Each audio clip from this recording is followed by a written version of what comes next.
Bien-aimés de Dieu, que Dieu vous bénisse. Tobonani lisusu mokolo mwalelo. Tika ete nzambe azala na bino. Vraiment bandeko na ngai. Tobenga bandeko mosusu baza musika. Soki pe ke ozotala yango na nani na YouTube na yo peut-être na téléphone. Vraiment kolinga ko partager yango puisque volonté ya nzambe ezali mutu nyonso tu akoka koyoka lolaka na ye. Sans plus tarder tokobondela mpona eloko nyonso tu esengeli nzambe liboso. To prier, tendre Père Dieu Tout-Puissant, grande est notre reconnaissance pour cette opportunité que tu viens de nous accorder, Père Céleste. Merci Papa Céleste pour tout ce que tu fais sans cesse en nous, étant donné donc que tu as envoyé ton Fils Jésus-Christ pour nous libérer de tout péché, Père Céleste, afin qu'aujourd'hui, nous soyons appelés enfants de Dieu. Père, nous te sommes grandement reconnaissants pour tout ce que tu as fait en Christ et qu'aujourd'hui, nous nous jouissons d'être tes enfants directs. Merci, Papa Céleste, pour toutes les meilleures choses que tu fais sans cesse. Au nom de Christ et Jésus vivant, notre Rédempteur, nous te disons Amen. Sans plus tarder, tokeyi na enseignement na biso ya lelo. Titre na biso ezali bongo la repentance. Ezali très important lelo repentance oyo. Na repentance oyo eloko esengeli toyeba liboso. Repentance ezali nini? Eloko esengeli toyeba repentance vient du verbe repentir. Repentance signifie souvenir douloureux, regret de ses fautes et de ses péchés. Ezali souvenir moko ya pasi. Ozo regretter mabe na yo, to masumu na yo. Biso bana nzambe esengeli tokoma na point wana. Ah, nzambe vraiment nazaki moto na masumu, patati patata, o se repentir. Vraiment na koki kozonga lisusu na mabe wana te ya le passé. Mutu esengeli kotalaka pai nini oyo outi pe pai nini oyo yo ozali kokende. Repentir, premièrement, ezali vif regret d'une faute accompagné d'un désir de réparation. Repentir, ezali, premier point, vif regret d'une faute accompagnée d'un désir de réparation. Ezali bongo, donc, regret moko ya makasi, ya mabe oyo osalaka, oyo ezali kosenga ke o réparer yango, eza kopesa yo posa o réparer. Na liboso ya nzambe esengeli to se repentir, to se réparer. Tobi bongisa. Yangwana tolobaka ke esengeli toutefois tozongaka na maboko ya nzambe. Deux balobi regret d'un acte ou d'une parole. Regret ya eloko moko boye osalaka to ya liloba moko boye o lobaka. Yangwana bana ya nzambe toko tanga bongo na livre ya Luc chapitre 5 na verset 32. Luc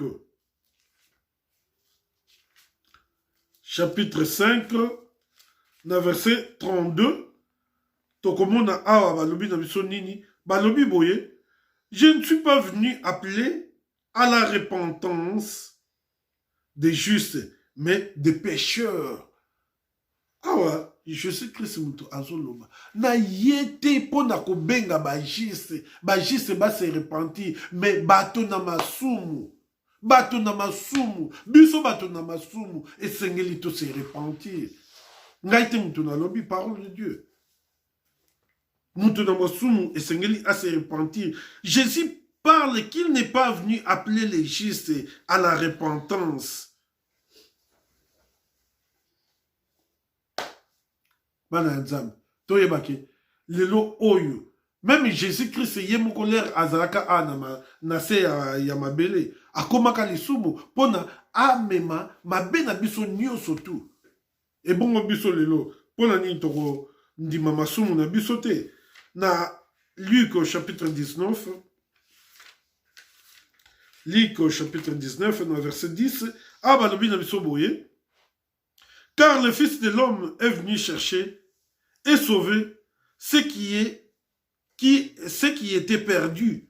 Jésus-Christ aye pona akoka kobikisa koluka pe kobikisa oyo nyonso tu ezali ya kobunga. Oyo nyonso tu ezali ya kobunga. Ce qui est perdu, c'est qui? C'est qui? C'est toi et moi. Mon frère, ma soeur, ezali ngai na yo. Esengeli to se repentir. Tangu yango yo, to zela teke, lobi oyebite. Tozo yo kaka yango, mutu mususu bolala ki bolamu ki boye, azali susu te, akei. Akufi. To zela lobite, e bongo soki krese, akoya na mutu oyo. Esengeli to se repentir sikoyo. Afin que ngai na bino to biso nyonso tu tokoka ko zala mokolo wana na esengo oyo elakameli biso na Acte chapitre 2 na verset 38 et 37 na 38 balobi na biso boye après avoir entendu ces discours, ils eurent le cœur vivement touché. Awa ezali leur disciple, to apôtre, parlaki en langue. Après avoir parlé en langue, patati patata, Pierre a eu parole, abandi koloba. Après avoir entendu ces discours, ils eurent le cœur touché. Et ils dirent à Pierre et aux autres apôtres, oh mon frère, que ferions-nous? Awa, balobi, tokosala nini? Vraiment, et touchaki bango. Ndenge ba yoka kike, bazo parler en langue, patati patata, makambo ebele. Donc, et touchaki bango. Mais balobi, eloko nini oyo biso esengeli tokoka ko sala. Na verset 38, balobi na biso, Pierre leur dit, repentez-vous. Repentez-vous. Komi bongisa, komi lengela, et que chacun de vous soit baptisé au nom de Jésus-Christ pour le pardon de vos péchés, et vous recevrez le don du Saint-Esprit. Motu nyonso tu azala baptisé na kombo na Jésus-Christ, et puis tokokoka kozwa bongo nani elimo santu kati na biso tangu mutu a se repentir mutu a zui bongo elimo santu kati na ye. Pierre akendeki non pas par deux chemins, akendeki directement obi ke mutu esengeli a se repentir. A se repentir. Dans verset 22, soki total na verset 22 tina 36, ezali comment Pierre a expliqué ki bango nyonso tu oyo esalemaki non pas na nguya na bango, mais esalemaki selon la volonté de Dieu. Owana tokoki kotanga ngo biso moko, en particulier Acte chapitre 2 verset 22 tina 36. Tokei na Acte chapitre 3 na verset 19. Repentez-vous donc et convertissez-vous pour que vos péchés soient effacés. Et Seigneur Nabiso to se repentir, peut se convertir, afin que Masumu Nabiso ezala bongo effacer les tableaux. Et Bossananga. Bana Nzambe, awa totangi na verset 19. Na Acte chapitre 3 verset 19, balobiki et Seigneur Namutu à se repentir à se convertir pour te masumu na ye ekoka kozala effacé. Toyebi yango ke to salaki Romains 19, 10 oyo to confessaki de notre bouche le Seigneur Jésus-Christ. Vraiment to à partir ya wana masumu na biso ezali effacé. Mutu esengeli akoma na point wana.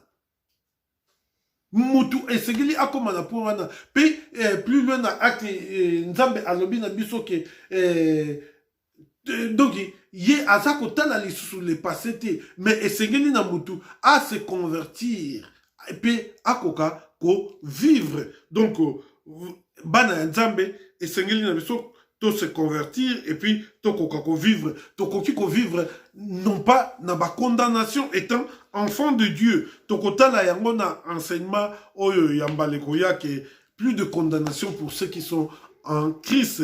Dans verset 20, afin que le temps de rafraîchissement, tant que tu s'es converti et tu s'es repenti, balobi que Masumu Nabiso ezali effacé, afin que le temps de rafraîchissement vienne de la part du Seigneur et qu'il envoie celui qui vous a été destiné, Jésus-Christ. Tant il y a rafraîchissement et kokakokoma. Et kokakokoma. Donc, tant il y a rafraîchissement et komi, mutu azali renouvelé. Tant que tu as Romains 10, 9, 10, tu komi yasika. Tu botami kobotama yasika. Pona, tu se repentir. Tu se repentir. Donc, mutu esengeli à se repentir. Vraiment, tout le monde a yango que mutu tango à se repentir, à recevoir Christ kati na ye. Mutu a changé. Donc, awa mo convertir, ezali changement de direction. On va dire qu'on peut-être na gauche, bah on changer de direction, aux zongi, comme qu'on est na droite. Donc c'est ça, retournement, au changer, au tourner page. Et c'est qu'il tombe la page. Donc tout changer de direction. Ceux qui tombent dans qui na yebite qui yendi, tout changer de direction, tout se réveiller, tout l'amuka. Et puis tout continuer là. Dans Jérémie chapitre 25. Jérémie, chapitre 25.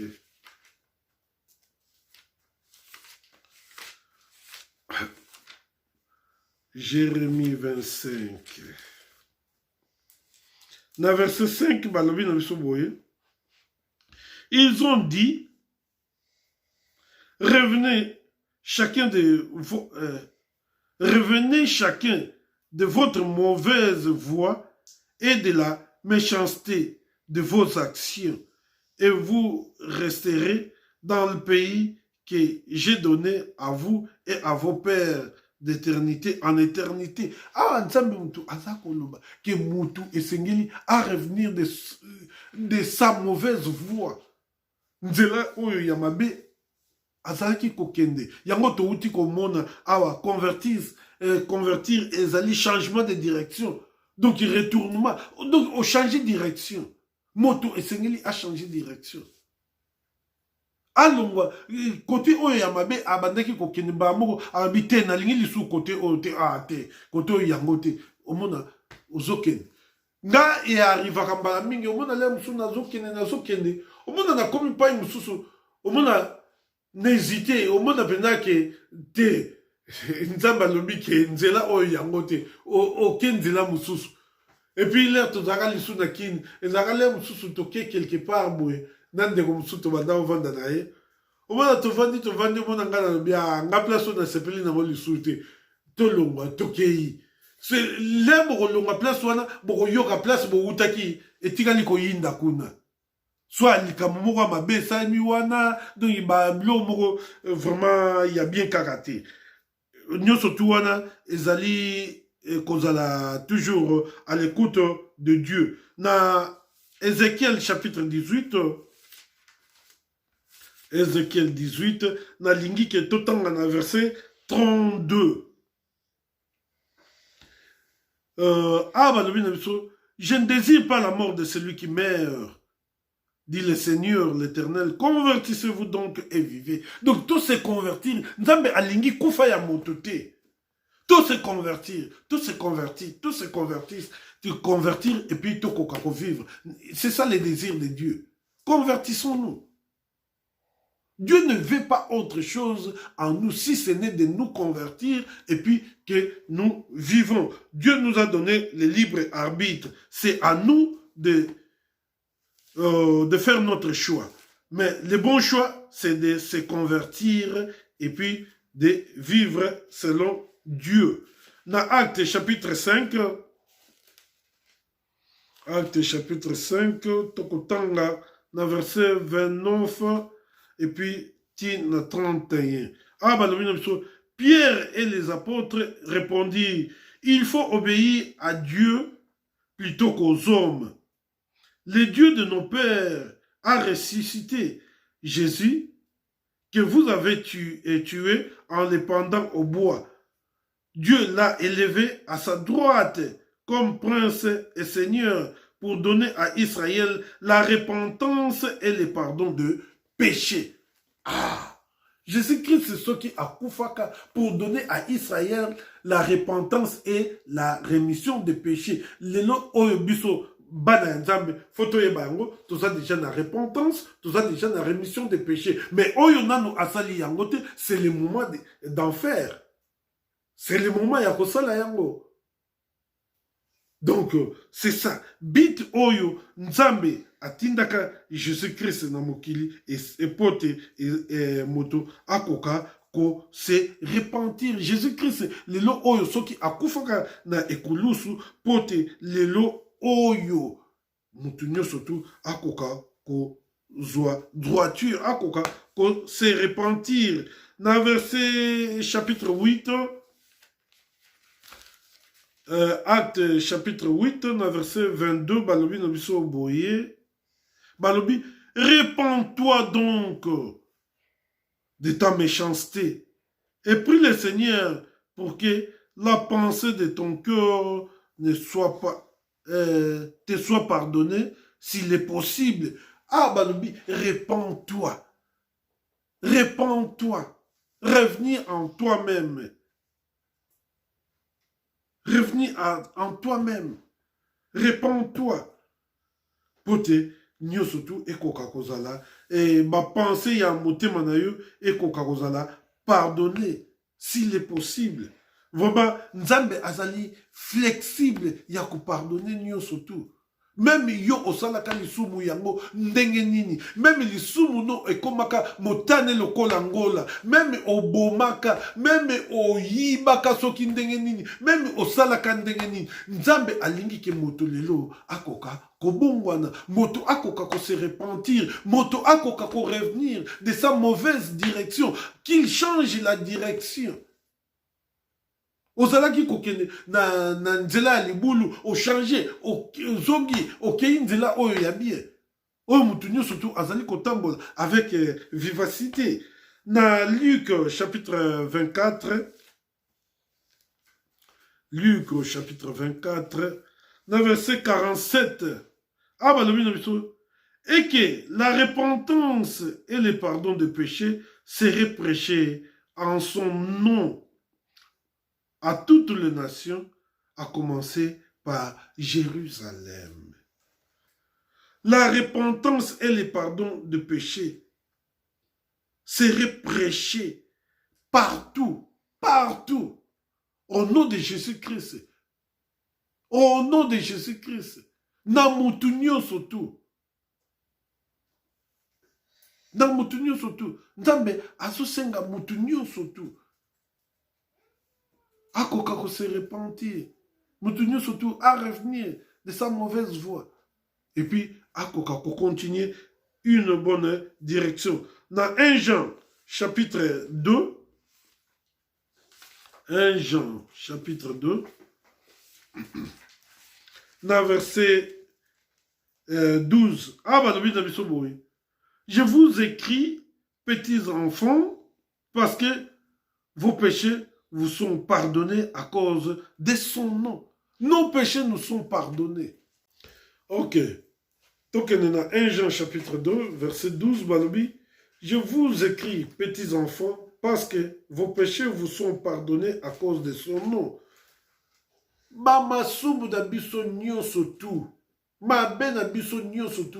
Et limbisami à cause du nom de Jésus-Christ. Non pas à cause du nom de je ne sais pas qui que ce soit,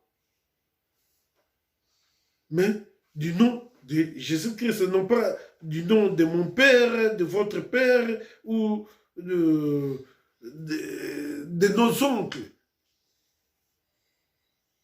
de nos grands-parents. Non. Au nom de Jésus-Christ. Actes, chapitre 2, chapitre 22, pardon. Actes des apôtres. Chapitre 22. Nous lirons à partir du verset 16. Ouais, nous allons lire le verset 16. Et maintenant, que tardes-tu? Lève-toi, sois baptisé et lavé de tes péchés en invoquant le nom du Seigneur. Donc, ndeko, balobi oza kozela nini? Oza kozela nini? Telema.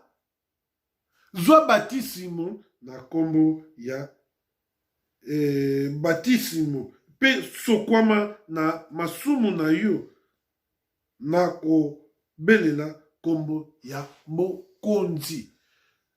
Au nom de Jésus-Christ, tout genou fléchisse, toute langue confesse que Jésus est Seigneur. Par ce nom-là, nous sommes sanctifiés. Par ce nom-là, nous sommes justifiés. Par ce nom-là, nous sommes purifiés. N'ayons pas peur, mes chers frères et sœurs.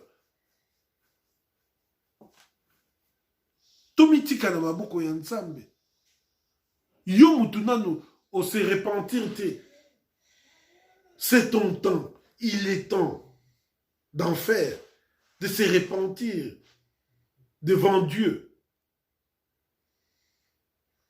Il est temps de revenir de ta mauvaise voie. Il est temps de revenir na makambo na yo nyonso tu ya mabe oyo ozalaki kosala nga kutu nalekisa te nga napupulaka danse nga pai na nga bamekaka te. Non, non, non, non, non, non. Reviens de ta mauvaise voie. Dieu t'aime. Dieu t'appelle. Dieu te parle en ce moment. Esengeli otika nzela wana oyo yo ozalaki kolanda. Nzela ya libunga. Na Acte chapitre 10, na verset 43. Tozali koshite. Donc tozo kene na suka ya enseignement na biso. Na verset 43 balobi na biso. Tout le prophète rende de lui le témoignage que quiconque croit en lui reçoit par son nom le pardon des péchés ou la rémission des péchés. Oyo nyonso tu azali ko croire au nom de Jésus-Christ, azali kozwa rémission des péchés, azali kozwa pardon des péchés. Ici, le mot pardon, c'est la rémission. Action action de remettre une faute, de faire grâce, atténuation ou disparition momentanée des symptômes d'une maladie aiguë ou chronique. Ici, le mot pardon, c'est la rémission. Action de remettre une faute, de faire grâce, atténuation ou disparition momentanée des symptômes d'une maladie aiguë ou chronique. Lelo toyebake, Nzambe azali ko bikisa.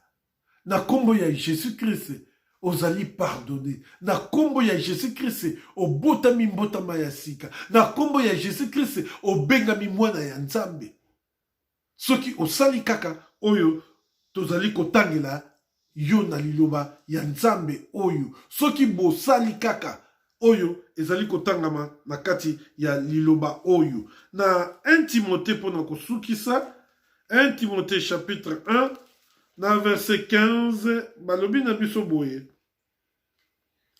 C'est une parole certaine, oyo, tozali kotangela bino parole de Dieu oyo. C'est une parole certaine et entièrement digne d'être reçue que Jésus-Christ est venu dans le monde pour sauver les pécheurs dont je suis les premiers.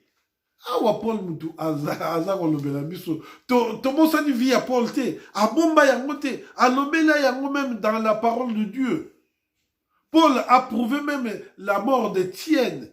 Abombaka Étienne, Paul asakajaka l'église dans son temps. Azaki vie moko matata. Donc abandaka kolinga même pas koyoka ke balobela kombo ya Jésus-Christ. Soki bo meki kaka ye faut bokufa. Metango ngoga oyo ya ye ekokaki yango awa azolobela biso ke ye azali premier ya batu oyo ya masumu. Na kombo ya Jésus-Christ. Vraiment, nous surtout ezali pardonné.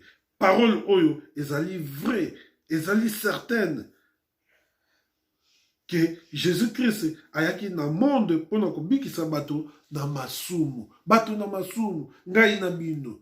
Tokoka kobika, tozwa bolimbisi ya masumu na biso. Tokoka obengama bana ya Nzambe. Vraiment, que Dieu nous bénisse. Tokomi na suka ya enseignement na biso. Toko clôturer na mot de prière. Lisusu bon mon message. Nzambe tata, merci papa pona liloba oyo tozali.